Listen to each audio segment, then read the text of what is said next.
Allah mengalir di tempat ini. Kami semua dihinggapi oleh Roh Kudus. Kami semua menikmati hadirat Allah. Terima kasih Bapa di sorga. Biarlah pagi hari ini Tuhan terus bekerja.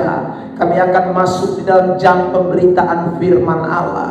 Menjadi suatu waktu yang penting buat setiap kami Bapa. Karena itu Tuhan, mari perdengarkanlah isi hatimu buat kami sekalian, yang adalah kebenaran satu-satunya yang tak tertandingi itu Tuhan.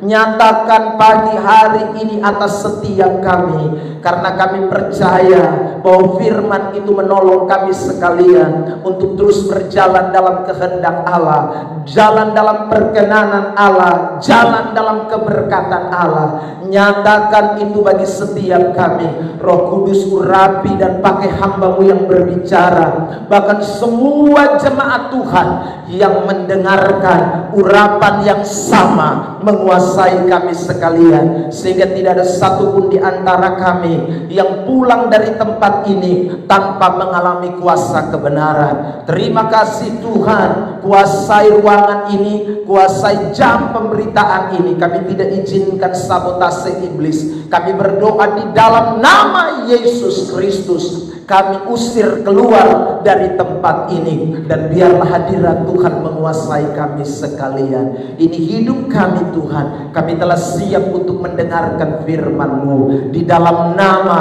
Tuhan Yesus Kristus. Semua kita yang siap diberkati satu hati, kita berkata amin. Silakan duduk. Tuhan berkati kita sekalian. Shalom. Sekali lagi shalom. Puji Tuhan, Bapak Ibu Saudara yang terkasih di dalam Tuhan Yesus Kristus. Pada pagi diberkati ini kita akan memperhatikan firman Tuhan dengan tema hidup dalam kedaulatan Allah. Jadi saudara, 2024 ini kita semua rindu hidup di dalam kedaulatan Allah. Nah saudara yang terkasih di dalam Tuhan Yesus Kristus, pembahasan mengenai tema ini akan kita bahas dalam beberapa minggu ke depan, saudara, karena pembahasan ini cukup panjang dan merupakan bagian dari salah satu doktrin di dalam Alkitab. Saya ulangi lagi bahwa di dalam Alkitab kita menemukan adanya yang namanya ajaran-ajaran. Ajaran-ajaran itu terbagi menjadi 3. Saya sudah pernah menyampaikan dalam beberapa waktu yang lalu. Yang pertama, ajaran yang bersifat moral, saudara, yang bicara soal jangan membunuh, jangan berzina, jangan bersaksi dusta, jangan mencuri, jangan mengini sesama, hak milik sesamamu, dan lain-lainnya sebagainya. Itu merupakan ajaran-ajaran di dalam Alkitab yang bicara tentang moral. Lalu saudara, di dalam Alkitab juga ada ajaran-ajaran yang bersifat praktis atau yang merupakan bagian dari praktek kehidupan sehari-hari, menyangkut etika kita, menyangkut saudara yang terkasih dalam Tuhan, cara hidup kita. Misalnya saudara yang terkasih dalam Tuhan, menghormati orang tua, ya saudara, lalu kemudian sopan santun, lalu kemudian saudara tutur kata, cara berbicara kita. Nah itu bicara tentang ajaran-ajaran yang bersifat praktis. Bagaimana hubungan suami istri, bagaimana saudaraku suami mengasihi istri, istri menghormati suami. Nah itu adalah ajaran-ajaran praktis di dalam Alkitab, karena bicara tentang praktek-praktek hidup kita setiap hari. Nah yang ketiga, di dalam firman Tuhan atau di dalam Alkitab itu ada ajaran-ajaran yang bersifat doktrinal atau ajaran-ajaran yang sangat prinsip, ajaran-ajaran yang sangat khusus. Misalnya mengenai keselamatan hanya ada di dalam Yesus Kristus, tidak ada jalan lain menuju ke sorga, hanya lewat Yesus. Itu doktrin, itu ajaran. Nah saudara yang terkasih dalam Tuhan, kita bisa moral baik, kita bisa saudaraku praktisnya baik, kita bisa saudaraku melakukan hal-hal yang tadi saya katakan. Secara moral kita tidak membunuh, secara praktis kita hormati orang tua, kita sopan santun. Tapi kalau ajaran doktrin, misalnya tadi saya katakan soal keselamatan, kita tidak paham, ya. Kita pikir bahwa semua bisa masuk surga dengan jalan ini menuju ini bisa saja, maka saudara kita gagal di dalam memahami firman Allah. Karena doktrin itu penting. Jadi saudara yang terkasih dalam Tuhan, doktrin yang lain, misalnya saudara yang terkasih dalam Tuhan, kita bicara soal Allah Tritunggal, Allah Bapa, Anak, dan Roh Kudus. Itu doktrin, itu ajaran di dalam firman Tuhan. Nah saudara, hari ini kita memperhatikan salah satu ajaran yang juga mendasar di dalam Alkitab, yaitu bicara soal kedaulatan Allah. Ini adalah doktrin, ya saudara, kedaulatan Allah. Nah, apa sebenarnya definisi dari kedaulatan Allah itu? Saudara, definisi dari kedaulatan Allah itu adalah bicara tentang Allah yang utama di alam semesta. Dia pribadi yang tertinggi, dia pribadi yang berotoritas, dia pribadi di atas segala pribadi yang lain. Alkitab mengatakan dia Tuhan di atas Tuhan yang lain, dia raja di atas raja yang lain. Saudara yang terkasih, dia Allah di atas Allah yang lain. Itu namanya kedaulatan Allah. Saudara yang terkasih dalam Tuhan, artinya Allah adalah pribadi yang utama. Dialah pencipta alam semesta, dia tertinggi dalam hidup, dia penguasa dari segala-galanya. Itu namanya kedaulatan Allah. Ada amin? Saya tunjukkan dulu beberapa ayat yang bicara tentang kedaulatan Allah. Saudara, misalnya dalam kitab Kejadian 14 ayat yang ke-19, begini firman Tuhan. 1, 2, 3. Lalu ia memberkati Abraham, katanya, diberkatilah kiranya Abraham oleh 1, 2, 3 jemaat. Kalimat Allah yang maha tinggi, pencipta langit dan bumi, itu bicara tentang kedaulatan Allah, ya. Jadi ayat ini sedang bicara tentang Allah yang berdaulat. Allah yang memberkati Abraham itu adalah Allah yang mempunyai kedaulatan di atas segala-galanya. Dia adalah Allah maha tinggi, pencipta langit dan bumi. Saya cuma kutip 2 ayat, 1 ayat di Perjanjian Lama dan 1 ayat di Perjanjian Baru. Sebenarnya bicara tentang kedaulatan Allah ini penuh di dalam Alkitab, baik secara eksplisit maupun secara implisit. Eksplisit itu artinya terang-terangan menyatakan, seperti Kejadian 14 ayat 19. Implisit itu artinya tersirat di dalamnya. Arti tentang kedaulatan Allah itu terlalu banyak di dalam Alkitab ayat-ayatnya. Saya kutip 2 saja untuk mewakili 1 Kejadian dan 1 kitab Wahyu pasal 19 ayat 6. Begini firman Tuhan, lalu aku mendengar seperti suara himpunan besar orang banyak, seperti desau air bah dan seperti deru guru yang hebat. Katanya, haleluya, karena jemaat sambung 1, 2, 3. Tuhan Allah kita yang maha kuasa telah menjadi raja.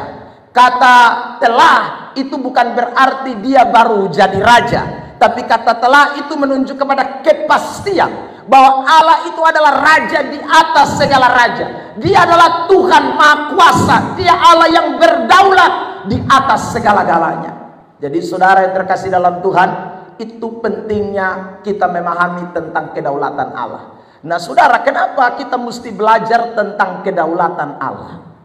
Sadar atau tidak sadar dalam hidup ini saudara, ada 3 kelompok manusia yang menjalani hidupnya. Ada kelompok yang namanya kelompok fatalis, ya. Kelompok fatalis ini adalah kelompok orang-orang yang mempunyai pemahaman bahwa semua itu sudah ditakdirkan, ya. Jadi saudara, orang-orang yang masuk dalam kelompok fatalis, meskipun dia tidak omong bilang saya ini kelompok fatalis, tapi kalau itu orang mulai mengakui atau mulai mempraktekkan dalam hidupnya setiap hari bahwa dia tahu seluruh hidupnya ini sudah ditakdirkan, maka orang itu masuk dalam kelompok fatalis. Dari kata fatal, fatal itu muncul dari bahasa Latin yang artinya takdir, saudara. Jadi ada orang-orang yang berpikir hidup ini takdir. Jadi untuk apa kita susah-susah? Kok garis tangan omong begini nak? Ya, untuk apa betong mau kerja? Ya, untuk apa kotong berusaha? Untuk apa kotong, saudaraku, belajar? Untuk apa saya lakukan ini, lakukan itu? Toh takdir. Nah, ini orang-orang kelompok fatalis, saudara yang terkasih dalam Tuhan. Ya. Orang-orang kelompok fatalis ini, saudara yang terkasih dalam Tuhan Yesus Kristus, akan mempercayai banyak hal dalam dunia ini. Ya. Dia akan mempercayai takdir dengan cara apa? Oh, lihat garis tangan. Ya. Mana coba beli lupa garis tangan? Wih, lupung ini bisa. Ya, saudara, dulu saya masih SMA, ada sepung kawan juga tukang lihat garis tangan. Di sekelas tuh dia suka lihat botong garis tangan semua. Dia lihat penggaris tangan, dia bilang, "Oi, lupung ini tak bisa." Lalu arti apa? Ya, M itu sama dengan mati atau meninggal. Jadi karena lupung M tak bisa, mati lama. Ya, saudara. Ya. Nah, kalau saya pikir saudara ini adalah takdir sesuai dengan garis tangan saya, maka saudara terkasih dalam Tuhan, ya saya santai-santai saya mau makan tidak makan, saya tetap mati lama. Ya. Maka saya tidak akan susah-susah, toh mati lama, karena saya percaya kepada garis tangan. Ada lagi yang lihat dia garis tangan lalu dia bilang begini, "Oh, lu pun jodoh nih luar pulau." Karena ini garis ada tempat terpisah, jadi luar pulau. Saudara terkasih dalam Tuhan. Akhirnya dia keliling cari luar pulau terus. Saudara terkasih dalam Tuhan. Nah, ini orang-orang yang mempercayai takdir. Orang-orang yang mempercayai garis tangan. Ada orang lagi, saudara terkasih dalam Tuhan, mempercayai takdir tetapi secara rohani. Ya. Mempercayai takdir secara rohani. Maksudnya begini, saudara yang terkasih dalam Tuhan, misalnya dia pergi berdoa di tim doa, ya. Dia pergi, saudara yang terkasih dalam Tuhan, minta orang untuk doakan dia, lalu kemudian meramal tentang masa depannya. Saudara yang terkasih dalam Tuhan, ya. Mungkin itu orang dalam doa dia bilang begini, "Oh, Tuhan sunyatakan, ya. Tuhan sunyatakan ini pileg ini kali ini lu yang pasti naik."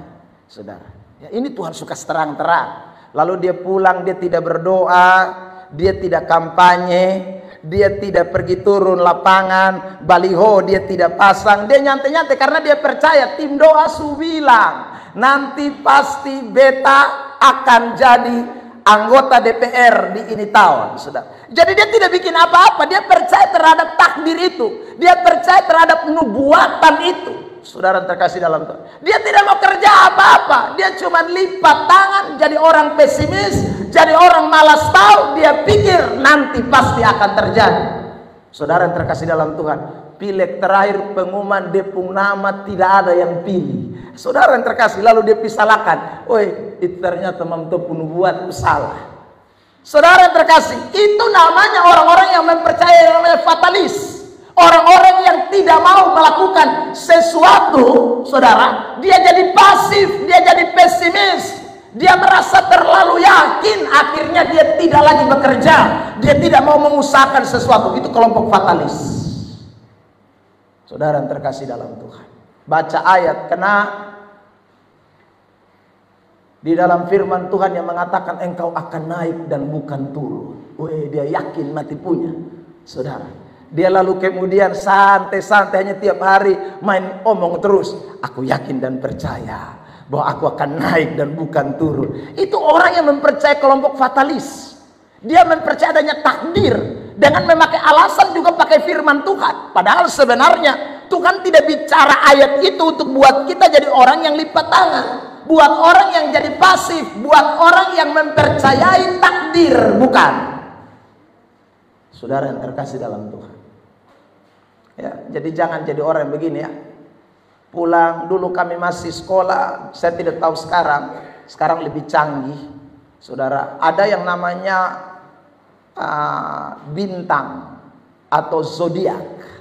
Ya. Saya pulang, saya lahir bulan April. Saya mulai lihat, oh Aries. Keuangan bulan ini kacau balau. Saudara, itu dia kata-kata tuh begitu. Saudara, saya mulai percaya ini zodiak. Itu namanya orang-orang yang hidup dalam takdir. Kalau di Jawa ada yang namanya primbon. Saudara, mempercayai tanggal-tanggal tertentu. Itu takdir itu. Orang-orang yang hidup dalam fatalis. Saudara. Nah, saya mau beri contoh Alkitab sekarang. Bahwa orang-orang yang model begini, ini fatalis, ini sudah ada sejak zaman dulu kala. Ya, Yeremia 29. Mari kita lihat ayat yang ke-8. Bersama jemaat kita baca ayat ini. 1, 2, 3.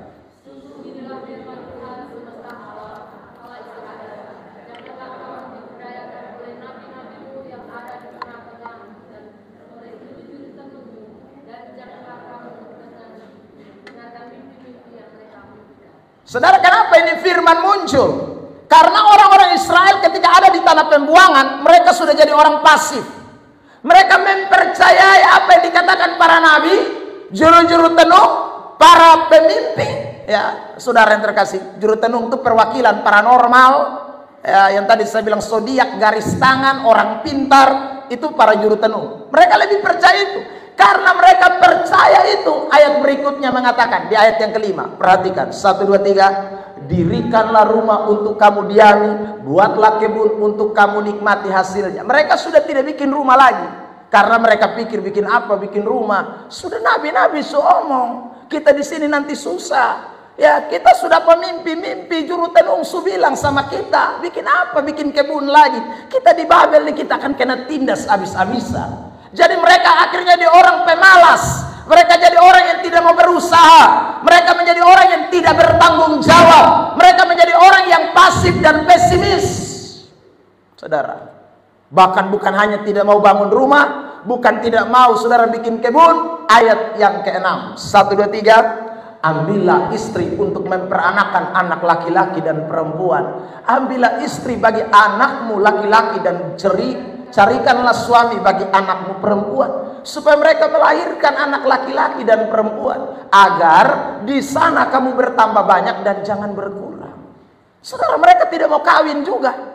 Anak-anak mereka semua mereka bilang, ayo kita jomblo saja.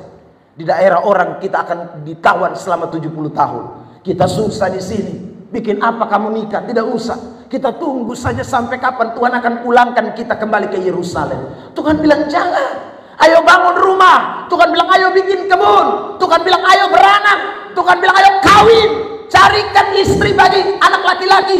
Carikan istri bagi anak perempuan. Bertambah banyak. Jangan berkurang. Saudara, artinya Tuhan tidak suka dengan paham fatalistik. Ayat 7 lebih lagi. 1, 2, 3. Usahakanlah kesejahteraan kota kemana kamu aku buang, dan berdoalah untuk kota itu kepada Tuhan, sebab kesejahteraannya adalah. Dong tidak mau doa lagi untuk itu bangsa dan negara. Tidak mau lagi, saudara, karena mereka pikir Babel jahat. Bikin apa doa buat dia pun kesejahteraan? Ya, kok dia tindas kita? Tuhan bilang jangan. Kau harus berdoa untuk kesejahteraan kota kemana aku buang. Saudara yang terkasih dalam Tuhan, pagi hari ini jangan kita sampai ada di kelompok fatalis. Orang yang ada dalam kelompok fatalis, saya ulang lagi, dia akan menjadi orang yang pasif, akan menjadi orang yang tidak optimis dalam hidup. Dia akan jadi orang yang begitu pasrah dalam kehidupan ini. Ya sudah, saya miskin ya miskin saja. Ya. Kalau 2024 ini saudara ada dalam kelompok orang fatalis, saudara menjadi orang-orang yang putus asa, saudara menjadi orang-orang yang tidak berharap kepada Tuhan, saudara menjadi orang-orang yang akan berjalan dalam kebuntuan. Saudara akan berkata, Tuhan ya sudah begini, beta tinggal tunggu hari mati. Tuhan, ya beta begini saja, yang penting beta masih hidup jalani. Kok Tuhan omong bepung garis begini nah. Tuhan takdirkan beta begini nah. Jangan, anak-anak Tuhan, kita tidak boleh ada dalam kelompok fatalis, karena kedaulatan Allah masih berlaku atas hidup kita sekalian. Kita utara yang terbaik buat Tuhan Yesus Kristus. Saudara yang terkasih dalam Tuhan, Lihat juga ini ayat. Tadi perjanjian lama, sekarang kita lihat di perjanjian baru. Fenomena yang hampir mirip. Orang-orang di Tesalonika juga tidak mau melakukan pekerjaan apa-apa. Ya. Saya baca ayat 6 terlebih dahulu. Tetapi kami berpesan kepadamu saudara-saudara, dalam nama Tuhan Yesus Kristus, supaya kamu menjauhkan diri dari setiap saudara yang tidak melakukan pekerjaannya dan yang tidak menurut ajaran yang telah kamu terima dari kami. Jadi Paulus marah kepada jemaat Tesalonika karena ada sekelompok jemaat Tesalonika yang harap gampang. Orang bilang hage, nanti kita baca di ayat selanjutnya. Saudara, mereka tidak mau melakukan pekerjaan tapi mau makan. Mereka tidak mau berusaha tapi mau dapatkan roti. Mereka tidak mau bekerja tapi mereka ingin hasil. Wah, Tuhan tidak suka dengan orang-orang seperti ini. Lihat ayat yang ke-10. Sebab juga waktu kamu berada di antara kamu, kami memberi peringatan ini kepada kamu. Jika seorang tidak mau bekerja, jangan ia makan. Ayat yang ke-11, jemaat 1, 2, 3.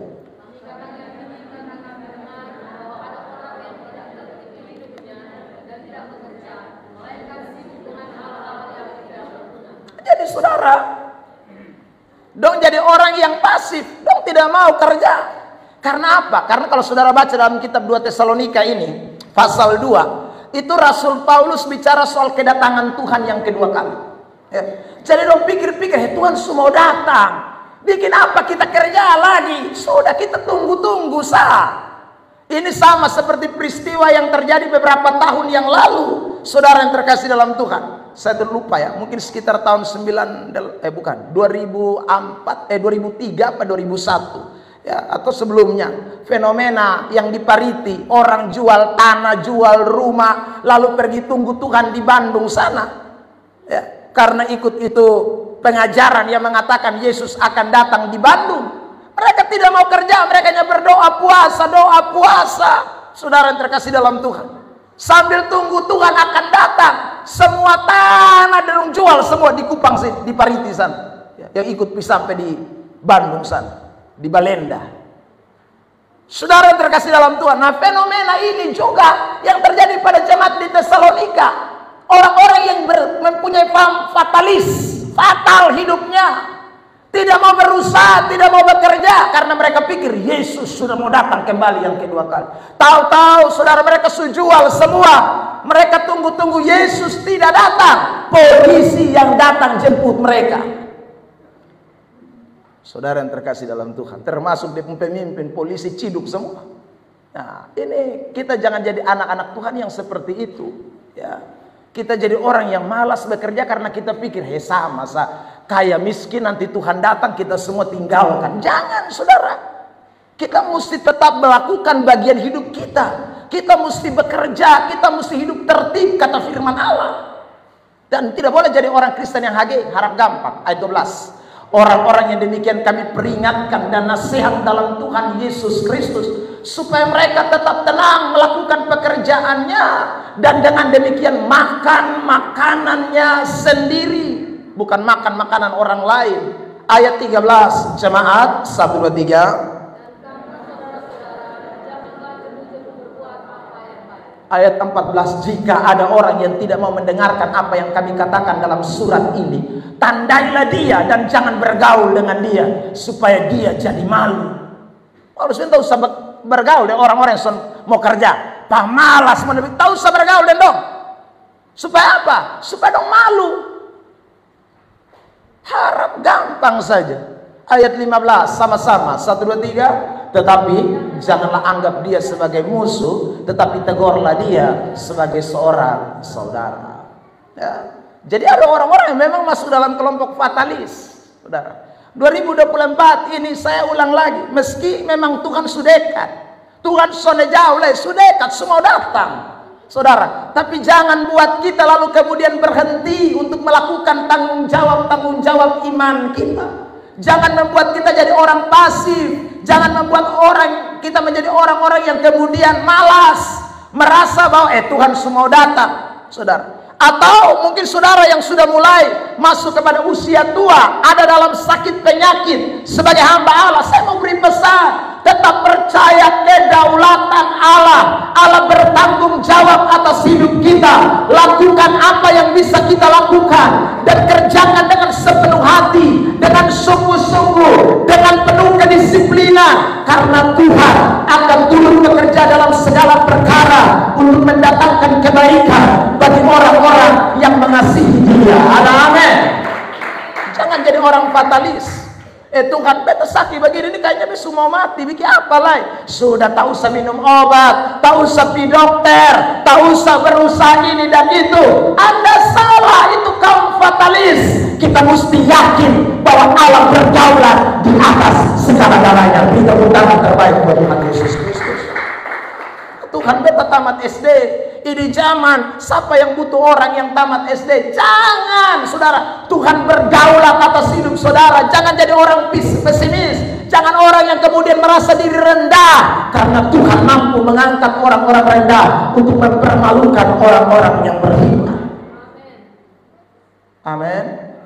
Tuhan, beta ini cacat, soalnya sempurna sama kayak orang lain. Sudah, beta minta-minta sah. Jangan. Saudara yang terkasih dalam Tuhan, kita mesti jadi orang yang beriman kepada Tuhan. Nah, tahun 2024 ini ingat baik, jangan masuk dalam kelompok fatalis. Ya, itu bertentangan dengan isi firman Allah. Saudara sudah lihat, saya beri contoh bangsa Israel dan orang-orang yang ada di Tesalonika. Tuhan marah. Ya saudara, Tuhan suruh tegur mereka, nasihati mereka, supaya mereka jangan jadi orang yang model seperti itu. Saudara, yang kedua, kelompok libertarianis atau liberal. Ya, kelompok libertarianis ini adalah kelompok orang-orang yang merasa bebas, kehendak bebasnya itu lebih diprioritaskan. Ya, jadi mereka rasa bahwa masa depan itu mutlak ada di tangan mereka. Ya, mereka yang menciptakan masa depan. Akhirnya mereka menjadi agresif, over optimis, tetapi akibatnya tidak pernah tenang dan selalu khawatir akan masa depan. Itu orang-orang yang libertarianis. Ini juga banyak kelompok begini. Jadi dia pikir itu karena dia usaha. Semuanya itu karena dia. Karena kekuatannya, karena kepintarannya, karena hebatnya, karena koneksinya, semua karena dia. Saudara, orang begini akan tidak tenang dalam hidup. Dia akan menjadi orang yang over, agresif dia. Saudara, agresif dalam hal apa? Mencari kerja, cari uang, agresif sekali dia. Peluang-peluang dia akan cepat cari, tangkap. Saudara terkasih dalam Tuhan. Tapi dia tidak akan tenang, terus khawatir, terus khawatir. Padahal sudah, tapi khawatir. Nah, orang-orang begini akan melupakan Tuhan. Orang-orang yang begini akan tidak percaya dengan bagaimana kedaulatan Allah dalam hidupnya. Dia tidak percaya. Suka orang-orang begini suka omong, memangnya lu pergi gereja, kok langit buka, kok kirim ke seluruh. Dia jadi tidak peduli dengan gereja. Hari Minggu juga pikul keranjang, nasi, ayam kampung tidak pakai apa segala macam. Itu tuh orang-orang yang liberal. Karena dia merasa Tuhan tidak akan bisa buat apa-apa. Kalau beta soalnya kerja mati-matian, maka beta soalnya bisa dapat apa-apa. Orang begini akan kerja lembur habis-habisan. Gaji 1 juta tidak cukup. Nanti naik gaji 2 juta tidak cukup. Dia lembur lagi, dia cari lagi pekerjaan di sini. Nanti di sini suka kerja lagi, di sini lagi. Waktu doa tidak ada, waktu baca Alkitab tidak ada, waktu untuk saat teduh tidak ada, waktu memuji menyembah tidak ada, waktu pergi gereja sudah tidak ada, karena dia liberal. Saudara yang terkasih dalam Tuhan, ini saya ulang lagi, kita memang tidak sebut saya kelompok liberal, tapi dari kacamata hidup setiap hari kita lihat banyak orang ada dalam kelompok liberal yang tidak mempercayai kedaulatan Allah. Saudara yang terkasih dalam Tuhan, cari jodoh juga gitu. Dia tidak percaya dengan kedaulatan Allah. Jadi usaha mati punya. Cara karmana. Ya saudara, orang begini ini orang liberal. Ya. Pokoknya apapun yang terjadi, ya pokoknya aku, kamu. Ya sudah. Tuhan nomor sekian. Dosen perlu doa lain. Yang penting aku, kamu. Saudara, itu orang-orang jadi apa? Agresif kan? Saya lihat, saudara lihat, agresif ini. Dia agresif sekali dia. Tuhan dia tidak peduli. Tapi saya ulang, dia tidak pernah tenang. Orang seperti ini tidak pernah tenang. Ya. Karena dia lebih mempercayai kekuatan dia yang sepoongin. Kekuatan dia yang terbatas. Kekuatan dia yang tidak ada apa-apanya. Dia percaya itu. Itu libertarianis itu. Saudara yang terkasih dalam Tuhan. Nah, saya tunjukkan ayat ya. Contoh-contoh nih, orang-orang yang hidup dalam libertarianis. Ini memang kalimat agak susah. Ya saudara, lihat Lukas, ini orang-orang bebas. Saya kasih gambarnya seperti ini. Pokoknya kami merdeka. Siapa tidak bisa atur saya? Tuhan saya tidak atur saya, kau atur saya. Ini orang begini nih. Jatuh beta hidup. Beta mau kepala naik, kaki turun, atau kaki naik, kepala turun. Lu jauh urus beta. Melenggang kiri, melenggang kanan, jauh urus beta. Pokoknya ini orang liberal. Dia atur dia hidup sendiri. Saudara yang terkasih dalam Tuhan, lihat Lukas 12 ayat 15 sampai 21. Ini kelompok orang liberal itu. Lukas 12 ayat 15-21. Saya baca 15 lebih dulu. Katanya lagi kepada mereka, berjaga-jagalah dan waspadalah terhadap segala ketamakan. Sebab walaupun seorang berlimpah-limpah hartanya, hidupnya tidaklah tergantung daripada kekayaannya itu. Ayat yang ke-16, jemaat 1, 2, 3.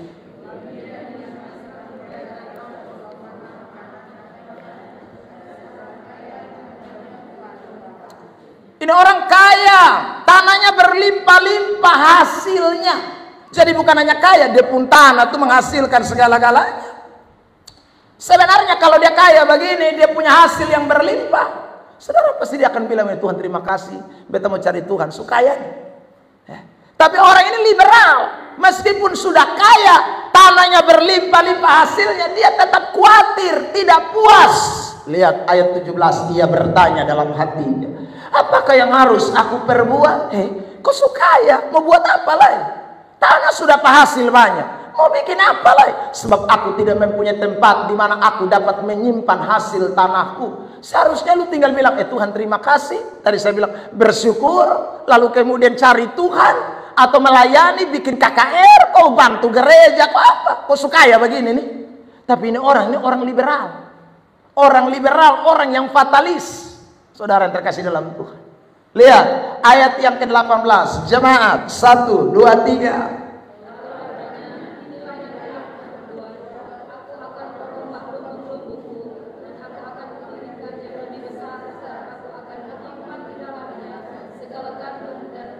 Saudara lihat ini cari kerja. Jadi dia tambah lagi mau bikin yang lebih lagi. Saudara yang terkasih dalam Tuhan, ayat yang ke-19, sesudah itu aku akan berkata kepada jiwaku, ada padamu banyak barang tertimbun untuk bertahun-tahun lamanya. Beristirahatlah, makanlah, minumlah dan bersenang-senanglah. Sesudah itu, kata sesudah itu, ini saudara terkasih dalam Tuhan, itu menunjuk bahwa tidak ada akhir. Sesudah ini ada ini lagi, sesudah ini ada ini lagi. Jadi akhirnya dia kerja terus. Akhirnya dia tidak tahu hari matinya. Ayat yang ke-20, 1, 2, 3 jemaat.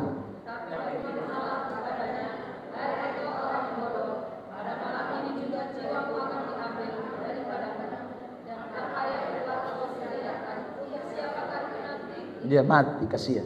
Malam ini juga mati. Saudara yang terkasih dalam Tuhan, ini orang yang liberal. Dia tidak kaya di dalam Tuhan. Ayat 21. Demikian jadinya dengan orang yang mengumpulkan harta bagi dirinya sendiri, jikalau ia tidak kaya di hadapan Allah. Jadi saudara, dia bangun semuanya ini untuk kepentingan dirinya sendiri. Aku semua. Tuhan dia kesampingkan. Tuhan dia tidak perlu. Akhirnya dia terus ada dalam kekhawatiran, gelisah. Sudah harta banyak masih gelisah. Sudah punya lumbung-lumbung banyak masih gelisah. Sudah punya persediaan banyak masih gelisah. Saudara yang terkasih dalam Tuhan, jangan jadi orang Kristen yang liberal. Ya. Tadi saudara nyanyi lagu, ku bersyukur Tuhan. Ya. Bersyukur itu artinya apa?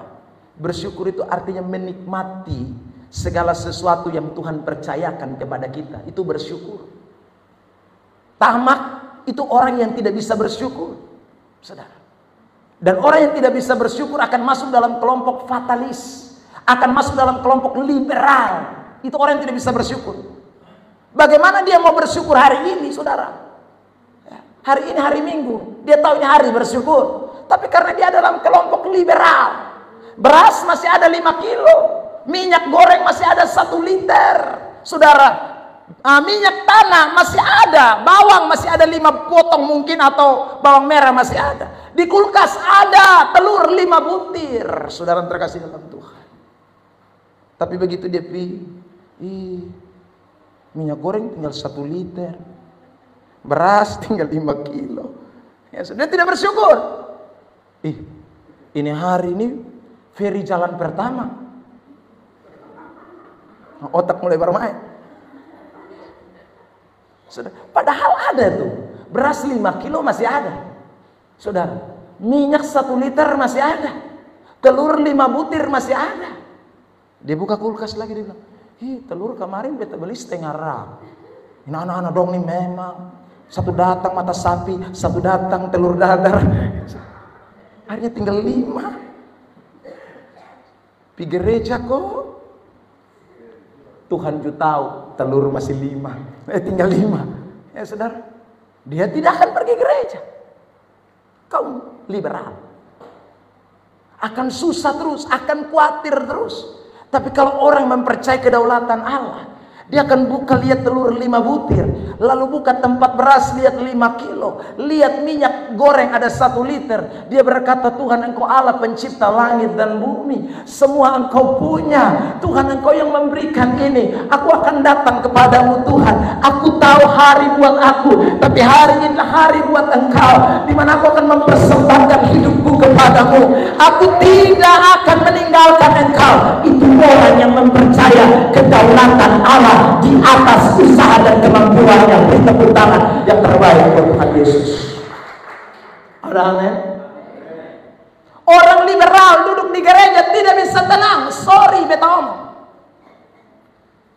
Apalagi kalau khotbah pendeta panjang, model Kevin Hesser khotbah panjang, dia akan pikir rote berangkat, ojek segala macam.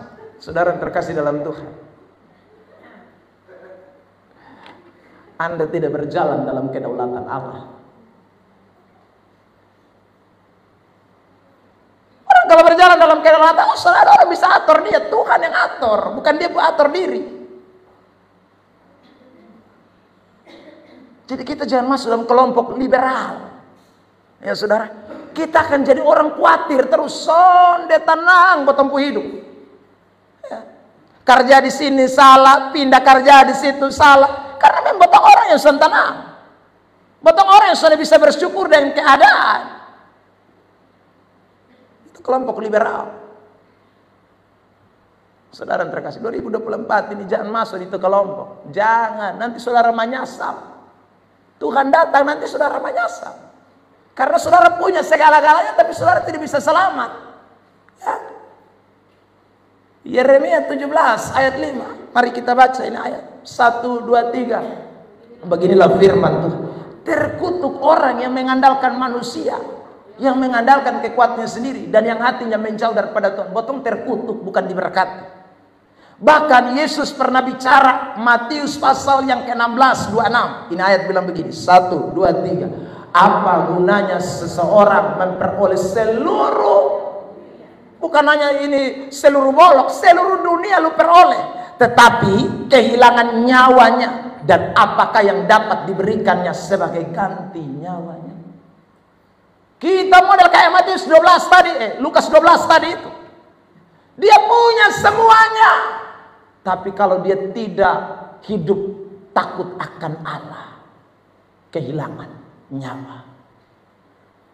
Untuk apakah semua itu nanti? Nah, itu kelompok liberal. Makanya saudara yang terkasih dalam Tuhan, pagi hari ini lewat ini firman, saya ulang, kita jangan masuk dalam kelompok fatalis, jangan masuk dalam kelompok libertalis, jangan, saudara. Jangan jadi orang Kristen yang percaya takdir, lalu jadi pesimis, lalu jadi malas, tidak berusaha, tidak bertanggung jawab, tidak hidup tertib. Jangan juga menjadi orang yang merasa kehendak bebas kita di atas segala-galanya, sehingga Tuhan juga kita tidak peduli, saudara. Kita tidak berdoa lagi, kita tidak gereja, kita tidak cari Tuhan, karena kita menganggap Tuhan itu second, Tuhan itu pribadi kedua, dia bukan segala-galanya dalam hidup kita. Itu orang yang tidak mempercayai kedaulatan Allah. Sekarang kita akan memperhatikan kelompok yang ketiga. Inilah kelompok kompatibilis. Kompatibilis ini adalah kelompok yang kita mesti anut. Ya. Orang Kristen mesti masuk dalam kelompok kompatibilis. Apa itu kompatibilis, saudara? Kompatibilis ini artinya mengkompakkan, dari kata kompak ya. Ya. Jadi bukan hanya saja mempercayai, orang yang mempercayai kedaulatan Allah itu bukan hanya mempercayai bahwa Tuhan itu maha kuasa segala-galanya, sehingga jadi fatal, menjadi orang-orang yang pesimis. Tetapi orang-orang juga yang mempercayai bahwa manusia itu diberi kehendak bebas. Jadi menggabungkan antara kemahakuasaan Allah dan kehendak bebas manusia. Itu yang namanya kompatibilis. Saudara terkasih dalam Tuhan. Ya. Saya beri penjelasan lebih sederhana begini. Kita memang bebas berkehendak dan harus bertanggung jawab atas semua konsekuensi perbuatan kita. Tetapi kita juga bisa tetap tenang karena Tuhan tetap memegang kendali. Ini adalah pandangan Alkitabiah. Jadi kita percaya bahwa Tuhan itu memegang kendali, tapi kita tidak lupa sisi kehendak bebas kita, tanggung jawab kita, saudara. Kita mesti tahu ini. Jadi ini dua hal yang mesti dikompakkan, dikompatibiliskan, digabungkan menjadi satu. Nah, itu tentu yang bisa gabungkan ini hanya firman Allah. Ya. Mau gabungkan ini dua nih, antara kemahakuasaan Allah dan kehendak bebas manusia, itu hanya firman Tuhan yang bisa menggabungkan. Kalau tidak kita bisa jalan salah. Ya. Kalau tidak kita akan bersandar kepada yang satu, melupakan yang lain. Dan itu kita akan masuk dalam kelompok yang tadi saya sebut. Kalau kita hanya mengandalkan manusia kita, Tuhan saja, kita bisa jadi orang yang mempercayai takdir. Saudara, percaya nubuatan, tapi tidak kemudian melakukan sesuatu. Jadi seperti orang-orang Israel, jadi seperti orang-orang Tesalonika yang tahu Tuhan Yesus datang. Akhirnya mereka tidak mau kerja, tidak mau berusaha, tidak mau bertanggung jawab dalam hidup. Saudara, akhirnya mereka membunuh kehendak bebas mereka. Kehendak bebas mereka ditiadakan. Orang Kristen tidak boleh begitu. Kita di satu sisi mempercayai adanya kemahakuasaan Allah di atas segala-galanya, tapi kita juga tahu Tuhan memberikan saya kehendak bebas. Ini harus dikompatibelkan, digabungkan menjadi satu. Itulah yang kita mau perhatikan pada kesempatan pagi hari ini. Dan seterusnya. Orang Kristen yang berjalan dalam kedaulatan Allah, ada orang Kristen yang ada dalam kelompok kompatibilis. Ya. Saudara yang terkasih dalam Tuhan. Nah, saya tunjukkan dulu ayat-ayat seputaran tentang kedaulatan Allah. Ya. Dan kaitannya dengan kitab hidup. Ya, saudara yang terkasih dalam Tuhan. Mari kita perhatikan. Misalnya Amsal 16 ayat 33. 1, 2, 3. Undi dibuang di pangkuan, tetapi setiap keputusannya berasal daripada Tuhan. Ini tidak berarti bahwa jangan undi. Nah, saudara saya ingat ini. Ini adalah kompatibilis, menggabungkan dua hal ini. Kita boleh undi, tapi ingat, kalau undi lalu keluar nama, misalnya antara saya, Pak Vencer, Pak Alex, Pak Jo, Pak Mon, dan lain sebagainya, kita masukkan nama-nama ini ke dalam salah satu gelas, lalu kemudian kita undi untuk mencari nama untuk ketua RT misalnya. Saudara. Maka waktu kita buang itu nama, lalu keluar Filemon Ismail, maka itu adalah keputusan Tuhan. Saya mesti terima kasih Tuhan. Tuhan so angkat Bapak mohon. Saudara yang terkasih dalam Tuhan. Undi kita buang, tapi keputusan itu Tuhan yang putuskan. Saudara, kita yang tulis nama, kita yang kasih masuk nama di dalam itu gelas, kita yang kocok, kita yang buang keluar. Tapi begitu nama keluar siapa, itu Tuhan yang berkehendak. Artinya, waktu kita melakukan semuanya, Tuhan ada di baliknya. Kita tidak mengabaikan bagian dari keputusan Tuhan, tapi kita juga tidak mengabaikan bagian daripada kerja kita. Itu yang namanya kompatibilis. Saudara yang terkasih dalam Tuhan. Murid-murid setelah Yudas Iskariot mati, meninggal, kan suruh pilih baru toh. Dalam kitab Kisah Rasul pasal 1. Dan murid-murid saudara waktu pemilihan itu dong buang undi. Di antara sekian orang yang hadir, saudaraku, ada beberapa yang sudah dipilih. Tapi ini kira-kira siapa? Oh, akhirnya mereka kemudian undi. Keluarlah nama Matias itu. Saudara terkasih, waktu keluar nama Matias, itu adalah keputusan Tuhan. Semua murid-murid mensahkan. Ya. Jadi kalau saudara ikut arisan, lalu kocok nama son keluar, itu berarti memang Tuhan belum memberi keputusan untuk pembagian. Ya. Ada orang son, coba ulang. Jangan ulang, itu keputusan Tuhan. Undi kita buang, tapi Tuhan beri keputusan. Saudara yang terkasih dalam Tuhan, Amsal 16 ayat 33. Sekarang Amsal 19:21. Mari kita baca 1, 2, 3. Banyaklah rancangan di hati manusia, tetapi kita boleh rancang. Tidak boleh bilang tidak boleh rancang. Tidak, banyak rancangan di hati, tidak masalah. Tapi ingat, keputusan Tuhan yang terlaksana. Saya rencana mau jadi dokter dulu, rencana. Karena itu saudara terkasih dalam Tuhan, waktu sekolah tuh sudah mulai. Karena mau jadi dokter. Ya. Kelas IPA, belajar matematika, fisika, kimia, biologi, dan nilai 9 terus karena cita-cita mau jadi dokter. Itu rencana dalam hati. Saudara terkasih dalam Tuhan, saya berusaha ya, sampai tamat dari SMA Kasuria Atambua dengan nilai nomor 2 terbaik di kelas IPA. Saudara, NEM waktu itu ya, terbaik. Beta terlalu yakin Petra pasti terima beta.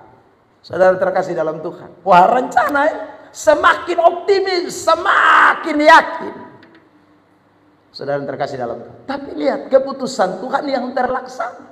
Manusia boleh berencana dalam hati, dan karena rencana itu saya belajar begitu rupa. Rencana itu membuat saya tidak malas. Rencana itu membuat saya berupaya. Tapi keputusan Tuhanlah yang terlaksana. Saudara terkasih, sampai di Jawa tes di Petra, di Brawijaya lebih duluan. Ya. Tes di Brawijaya tidak lolos, saudara. Fakultas Kedokteran Brawijaya, pindah Surabaya ke Petra. Saya telepon orang tua waktu itu, saya bilang Bapak beta son lolos di Brawijaya, coba lagi, karena memang orang tua juga dukung harus jadi dokter. Saudara, dites lagi di Petra, lolos. Kali ini lolos Fakultas Kedokteran. Tapi saudara, setelah lolos, lalu lihat dia rincian biaya waktu itu di Petra. Saya kirim lewat telegram kasih orang tua. Siapa orang tua jawab begini, memang lu lolos,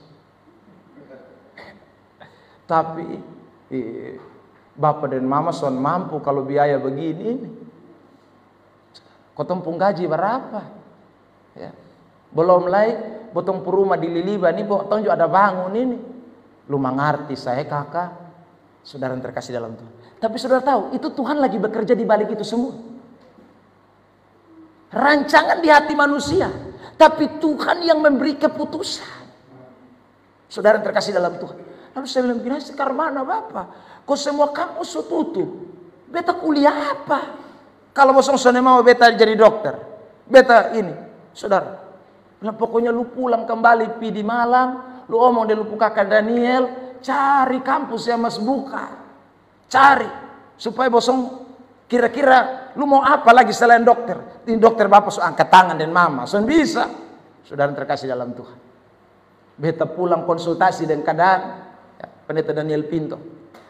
Konsultasi dia bilang begini, coba kita dong keliling Malang cari kampus. Saudara, kita keliling Malang cari kampus, dapatlah. Saudara, kampus waktu itu ke ITN tutup, tinggal D3-nya. Saudara, kampus Stiki Malang. Lalu kami ke Stiki, lalu bilang masih buka. Ini gelombang terakhir. Gelombang terakhir. Saudara terkasih dalam Tuhan. Lalu dia bilang, lu karman. Keadaan om begitu. Dia bilang, sudah tabrak sasu. Daripada beta son kuliah, pulang pi Kupang lagi. Ya. Saudara yang terkasih. Tapi sekali lagi, sebenarnya Tuhan sedang bekerja di balik itu. Kita tidak pernah tahu. Akhirnya, singkat cerita, saya masuk kampus Sekolah Tinggi Informatika Komputer. Saudara. Kuliah jalan. Ya. Masuk semester 5. Saudara. Saya tekuni itu kuliah. Tidak main-main juga. Kuliah. Tapi tiba-tiba di dalam hati mulai berubah. Saudara, Tuhan itu memang bekerja itu step by step. Saya tidak kecewa dengan orang tua yang tidak mendukung saya. Saya juga tidak marah karena memang kondisi modalnya seperti itu. Saudara terkasih dalam Tuhan, akhirnya saya beri keputusan. Saya mau sekolah Alkitab. Padahal itu sebenarnya Tuhan punya rencana. Hanya saya, saudara terkasih dalam Tuhan, memprogramkan rencana saya lebih dulu. Saya melakukan bagian kehendak bebas saya. Tapi di saat keputusan Tuhan bekerja, maka segala keputusan Tuhanlah yang terlaksana dalam hidup ini. Itu orang. Waktu Tuhan punya keputusan datang kepada saya, saudara terkasih dalam Tuhan, saya tidak berontak. Saya tahu ini adalah kehendak Allah. Ini adalah kemauan Tuhan. Orang yang mempercayai kedaulatan Allah itu begitu. Dia bekerja dalam semua rancangannya, tapi dia harus menyadari bahwa segala yang terlaksana dalam hidup ini adalah keputusan Tuhan. Beri tepuk tangan terbaik bagi Yesus. Jadi saudara yang terkasih dalam Tuhan, kalau Anda tes ya tidak lolos, jangan menyesal. Lakukan itu, kita pembagian. Aduh Tuhan, suntik varises segala, suntik pi. Olahraga setengah mati, tidak lolos. Lakukan bagian kita. Tuhan punya keputusan akan terlaksana. Kita tidak pernah tahu, tapi Dia pasti mengerjakan yang terbaik buat orang-orang yang kompatibel. Amin. Jangan pernah menyesal, saudara terkasih dalam Tuhan.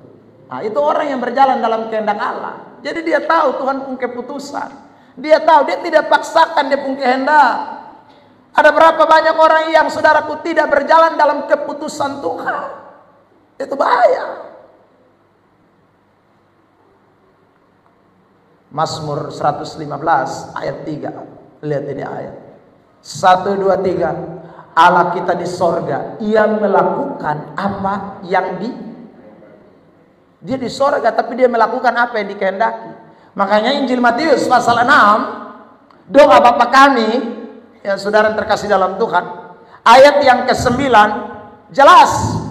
Ini ayat, mari kita perhatikan. Matius pasal 6 ayat 9 dan ayat yang ke-10.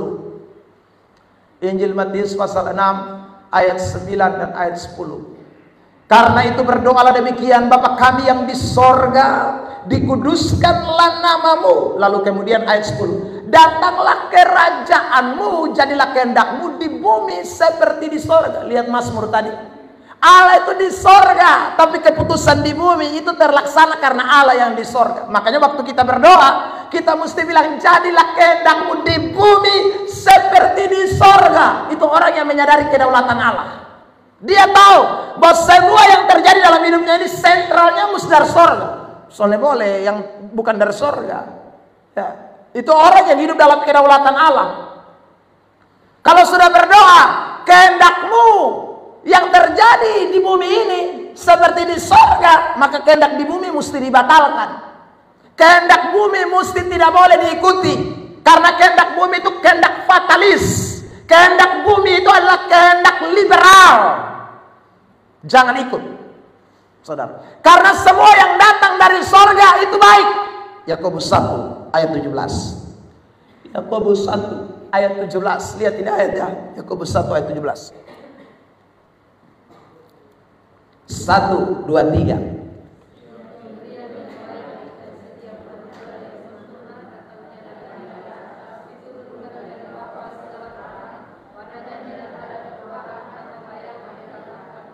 Setiap pemberian yang baik itu datang dari sorga.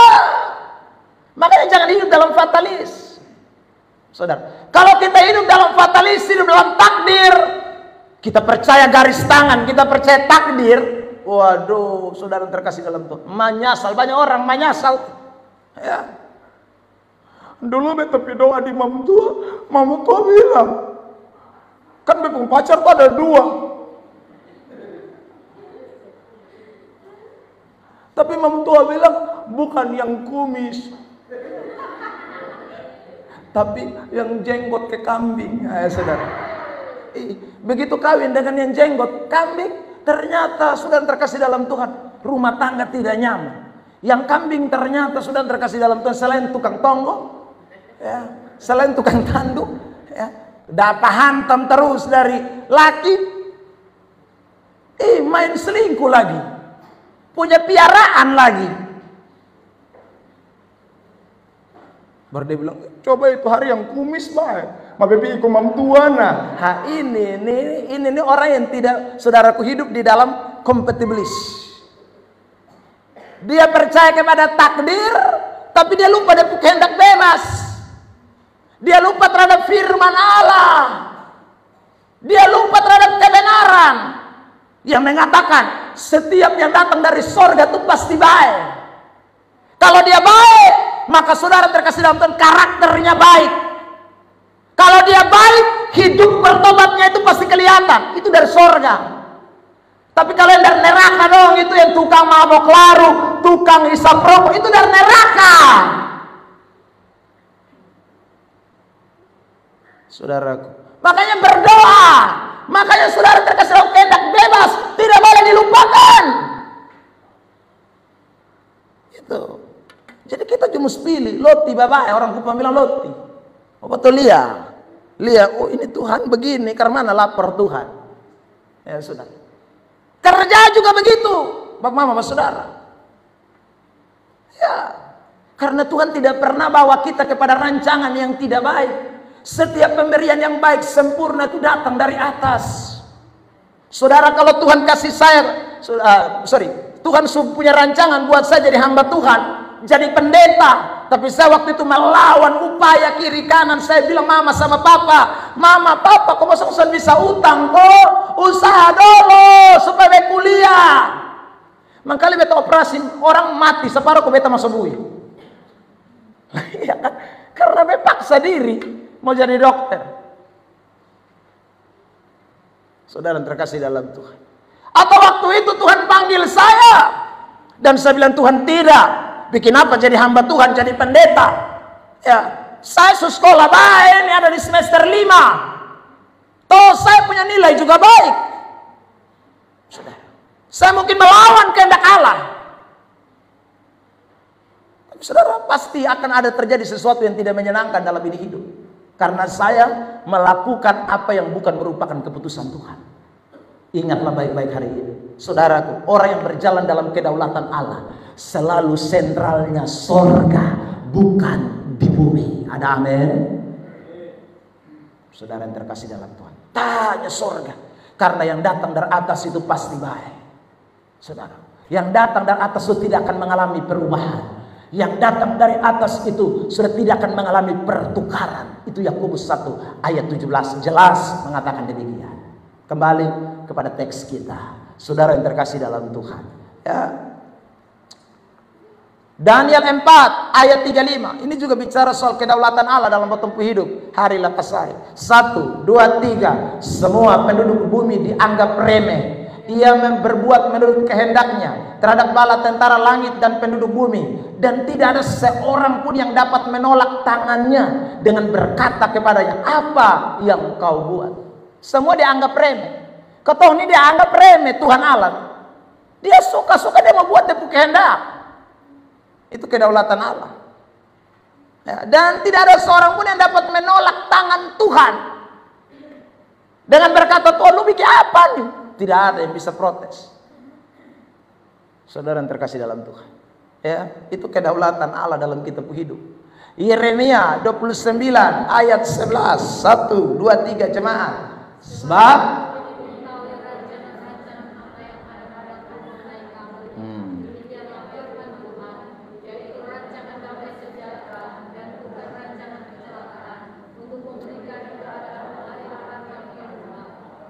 lihat, Tuhan sudah tahu rancangan apa yang dia mau buat dalam tempuh hidup. Tuhan sudah tahu.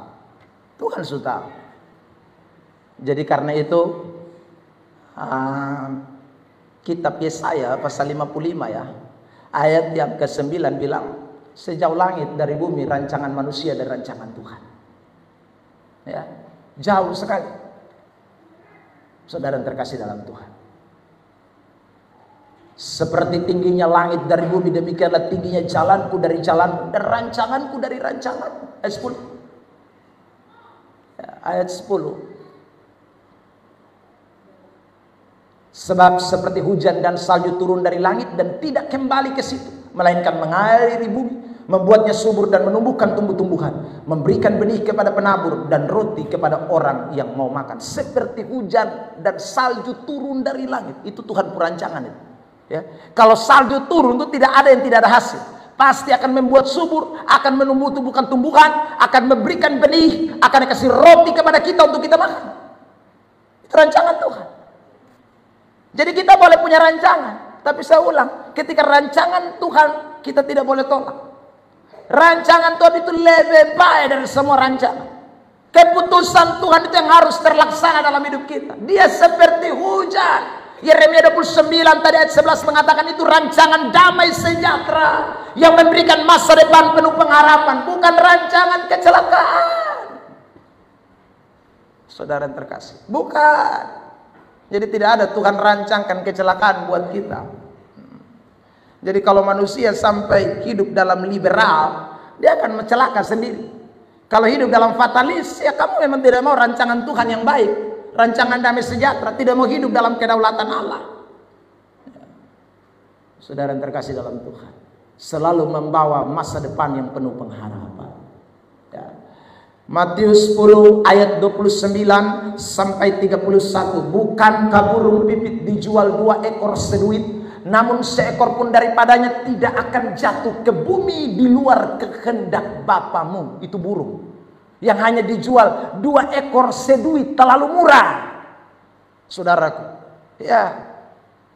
Tetapi itu saja Tuhan pelihara. Kalau dia jatuh ke bumi, tidak mungkin di luar kehendak Allah. Artinya orang kalau tembak, suruh biar lu suke kerbabai. Kalau Tuhan tidak kehendaki, lu pun peluru lari meleset. Lu panah bye-bye. Kalau Tuhan tidak kehendaki, panah lari meleset. Ya. Jadi dia jatuh ke bumi pun itu atas kehendak Allah. Dan kamu rambut kepalamu pun terhitung semuanya. Aduh, kalau potong kepala ini serambut semua Tuhan hitung. Ada yang tanya Pak Pendeta, kalau botak ke mana? Kalau botak itu memangnya saudara memang tidak ada rambut mau hitung apanya. Ya. Tuhan hitung semuanya. Maksudnya begini, kan hitung rambut di kepala tuh bagian paling sukar di ini dunia. Ya. Siapa yang kerja tidak ada kau hitung kepala, rambut di kepala? Ya. Saudara yang terkasih dalam Tuhan, orang tidak mungkin hitung. Kalau tahu hitung itu uban. Dulu saya ingat saya cabut sepumbai penguban di Jalan Nangka. Ya, bayi bilang 50 rupiah. Ya sudah, saya mulai cabut 1, 2, 50 rupiah. Saudara yang terkasih dalam itu, saya itu rambut uban. Saudara yang terkasih, jadi Tuhan itu luar biasa maksudnya bagi kita sekalian. Jadi tidak ada yang Tuhan sudah tahu dalam potongku hidup ini. Ya. Berjalanlah dalam kehendak Allah. Tuhan tahu makanmu, Tuhan tahu uangmu, Tuhan tahu. Semua Tuhan tahu. Ya. Lakukan, saya ulang kalimat ini, lakukan usaha kita, bagian kita, kerja kita. Lakukan. Tapi jangan pernah lupa. Percaya dan berharap kepada Allah yang punya segala-galanya. Yang ada rambut di kepala saya saja dia dapat hitung jumlahnya. Percayalah kepada dia. Usaha kita terbatas, kemampuan kita terbatas, ide kita terbatas, semua upaya kita terbatas. Lakukan dengan sungguh-sungguh. Kitab Pengkhotbah mengatakan, apa yang dijumpai tanganmu selagi engkau masih hidup, kerjakan, kerjakan, kerjakan. Taburlah benihmu pada pagi-pagi hari. Jangan malas. Alkitab juga katakan dengan jelas, saudara yang terkasih dalam Tuhan, jangan seperti orang yang saudaraku engsel yang ada di pintu, yang hanya tidur bangun, itu pemalas. Amsal pasal 6 bilang, jangan, lakukan bagian kita, karena Tuhan akan bekerja melakukan rancangan-rancangannya di saat kita sedang melakukan rancangan-rancangan kita. Ada dia kan tidak punya rencana jadi rasul. Rencananya adalah pi bunuh orang. Ya, tapi di tengah jalan Tuhan cegah dia. Dia sedang merancangkan rancangannya. Tapi rancangan Tuhan yang terlaksana. Saudara yang terkasih dalam Tuhan. Ya. Waktu dia jadi rasul, apakah itu tidak baik? Wah, itu luar biasa.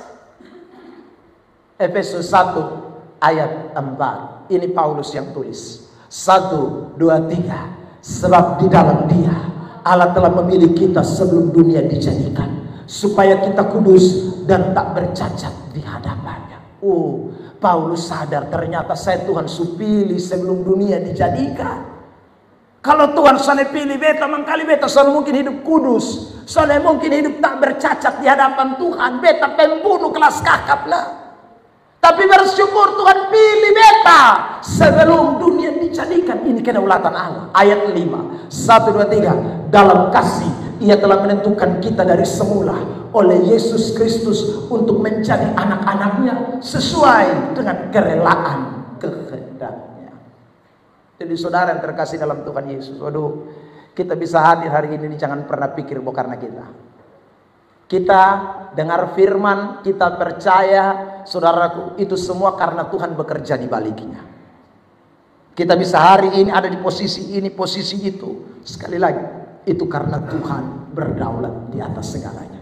Makanya, seperti yang dikatakan para pujangga dalam Kisah 17 ayat 28. Sebab di dalam Dia kita hidup, kita bergerak, kita ada. Seperti yang telah juga dikatakan oleh pujangga-pujanggamu. Sebab kita ini dari keturunan Allah juga. Di dalam Dia kita hidup, di dalam Dia kita bergerak, di dalam Dia kita ada. Di luar Dia kita tidak bisa buat apa-apa. Seperti Yohanes 15 ayat yang keempat dan ayat yang kelima.